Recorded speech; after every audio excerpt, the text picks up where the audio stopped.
दिल्ली में जल्दी बड़ा प्रशासनिक फेरबदल देखने को मिल सकता है। सुप्रीम कोर्ट के फैसले के बाद अधिकारियों के ट्रांसफर शुरू हो गए हैं। मुख्यमंत्री केजरीवाल ने कहा कि जिन अधिकारियों ने जनता के काम रोके हैं उन्हें अपने किए का फल भुगतना पड़ेगा। ट्रांसफर पोस्टिंग पर कल आए फैसले के बाद एक बार फिर दिल्ली सरकार ने सुप्रीम कोर्ट का रुख किया है। दिल्ली सरकार ने सेवा विभाग के सचिव आशीष मोरे को पद से हटाने के लिए कहा है, लेकिन केंद्र ने मंजूरी नहीं दी। केजरीवाल सरकार ने इसे कोर्ट की अवमानना बताया है। यूपी में निकाय चुनाव के बाद बीजेपी ने लोकसभा चुनाव की तैयारी शुरू कर दी है। बीजेपी जनसंपर्क अभियान चलाएगी, जिसके तहत सांसद घर घर जाकर संवाद करेंगे। सुप्रीम कोर्ट के कल के आए फैसले के बाद उद्धव ठाकरे ने मुख्यमंत्री एकनाथ शिंदे के इस्तीफे की मांग कर दी है। कल सुप्रीम कोर्ट ने कहा था कि अगर उद्धव ठाकरे ने इस्तीफा नहीं दिया होता तो विधायकों की अयोग्यता मामले में उन्हें राहत मिल सकती थी। और अब बात ज्ञानवापी परिसर में स्थित कथित शिवलिंग की। इलाहाबाद हाईकोर्ट ने ज्ञानवापी मामले में एक बड़ा आदेश दे दिया है। हाईकोर्ट ने वाराणसी की लोअर कोर्ट के फैसले को खारिज करते हुए ज्ञानवापी परिसर में मिले काले पत्थर की कार्बन डेटिंग कराने के आदेश दे दिए हैं। हाईकोर्ट ने ASI यानी आर्कियोलॉजिकल सर्वे ऑफ इंडिया को कार्बन डेटिंग करवाने का आदेश दिया है। कार्बन डेटिंग से ये पता लगाया जा सकेगा कि ज्ञानवापी परिसर में मौजूद कथित शिवलिंग की उम्र कितनी है या वो कितने साल पुराना है। उम्र के आधार पर ही यह तय हो पाएगा कि वो शिवलिंग है भी या नहीं। हाईकोर्ट ने अपने फैसले में यह भी कहा है कि कार्बन डेटिंग के दौरान कथित शिवलिंग को किसी तरह का कोई नुकसान नहीं पहुंचना चाहिए।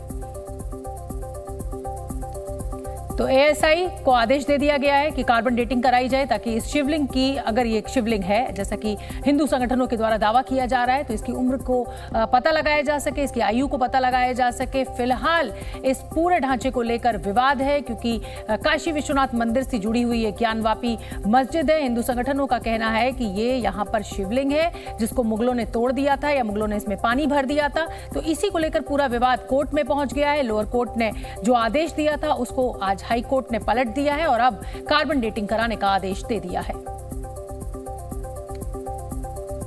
शिवलिंग की हमने साइंटिफिक जांच की मांग की थी और साइंटिफिक जांच की मांग को ऑनरेबल डिस्ट्रिक्ट जज साहब ने 14 अक्टूबर के फैसले से खारिज कर दिया था, ये कहते हुए कि अगर यहाँ पे साइंटिफिक जांच होगी तो शिवलिंग को क्षति पहुँच जाएगी। और इस ऑर्डर को हमने इलाहाबाद हाईकोर्ट में चुनौती दी थी। माननीय इलाहाबाद हाईकोर्ट ने आज सारे पक्षों को सुनने के बाद, और करीब आज 8वीं डेट थी इस केस की, सारे लोगों को सुनने के बाद और ASI की 52 पेजेस की रिपोर्ट को देखने के बाद कोर्ट ने आज हमारी पिटिशन अलाउ कर दी है। जिला जज महोदय का ऑर्डर सेटिसाइड कर दिया है और माननीय इलाहाबाद हाईकोर्ट ने डायरेक्शन दिया है कि अब इस केस में साइंटिफिक सर्वे उस शिवलिंग का होगा।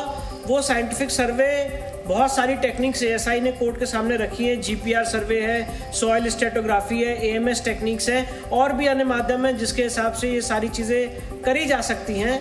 तो कोर्ट ने उन सारी चीज़ों को देखते हुए साइंटिफिक सर्वे की एप्लीकेशन अलाउ कर दी है और कोर्ट ने 22 तारीख जिला जज साहब के सामने नियुक्त की है और 22 तारीख को जिला जज महोदय ये तय करेंगे कि आगे इसका साइंटिफिक सर्वे किस माध्यम से होना है। ज्ञानवापी परिसर में मौजूदा कथित शिवलिंग से जुड़ी पूरी खबर आपको तफसील से ग्राफिक्स के जरिए हम समझा देते हैं। इलाहाबाद हाईकोर्ट ने ASI को ज्ञानवापी मस्जिद में मिले कथित शिवलिंग की कार्बन डेटिंग और साइंटिफिक सर्वे कराने के आदेश दिए हैं। हाईकोर्ट ने अब कहा है कि कार्बन डेटिंग के दौरान कथित शिवलिंग के ढांचे को किसी भी तरह का नुकसान नहीं पहुंचना चाहिए। और हम आपको ये भी बता दें कि साइंटिफिक सर्वे के जरिए ये पता लगाया जाएगा कि क्या वो ढांचा असल में शिवलिंग है या क्या है, और अगर है तो कितना पुराना है। ज्ञानवापी मस्जिद के वुजुखाने में 16 मई 2022 को काले पत्थर का एक ढांचा मिला था जिसके शिवलिंग होने का दावा हिंदू संगठनों के द्वारा किया गया। इससे पहले वाराणसी की जिला अदालत ने सुप्रीम कोर्ट की यथास्थिति के आदेश के चलते कार्बन डेटिंग की मांग को खारिज कर दिया था। आर्कियोलॉजिकल सर्वे ऑफ इंडिया ने हाईकोर्ट में कल ही सीलबंद लिफाफे में अपनी रिपोर्ट पेश की थी और उसी के बाद अब ये फैसला आया है कि कार्बन डेटिंग के जरिए इस शिवलिंग की आयु का पता लगाया जाएगा। कांग्रेस नेता सचिन पायलट की जनसंघर्ष यात्रा का आज दूसरा दिन है। आज उनकी पदयात्रा किशनगढ़ पहुंची और यहां से वो अपने समर्थकों के साथ आगे की ओर बढ़े। इस दौरान पायलट के समर्थकों में उत्साह दिखा और चिपचिपाती गर्मी में भी हजारों लोग उनके साथ पैदल चलते नजर आए। हाथों में तिरंगा लेकर चल रहे समर्थक पायलट के पक्ष में नारेबाजी करते हुए भी दिखे। इनमें से कई ऐसे भी समर्थक थे जो पार्टी लाइन से ऊपर उठकर भी करप्शन के मुद्दे पर पायलट के साथ जाने की बात कर रहे थे।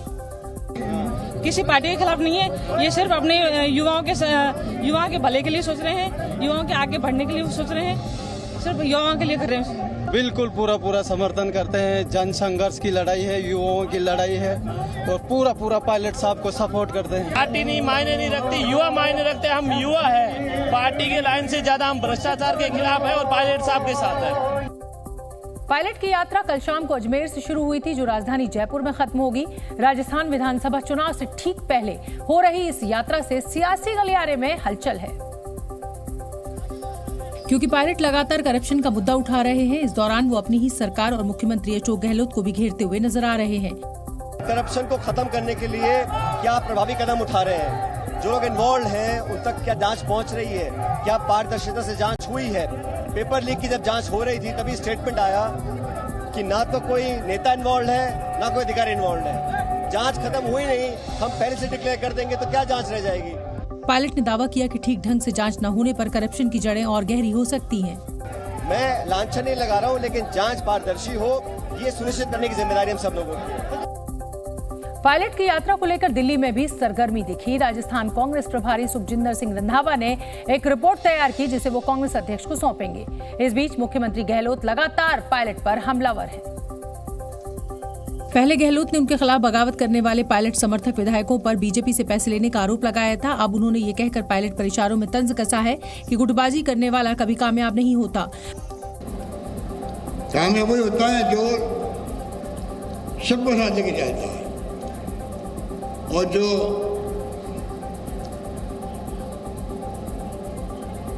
अपनी बात करता है, पराई की बात करता है, गुटबाजी पैदा करता है, वो कभी कामयाब नहीं हो सकता जिंदगी के अंदर। वहीं राजस्थान कांग्रेस अध्यक्ष गोविंद डोटासरा ने भी साफ कह दिया है कि पायलट की यात्रा से पार्टी का कोई लेना देना नहीं है।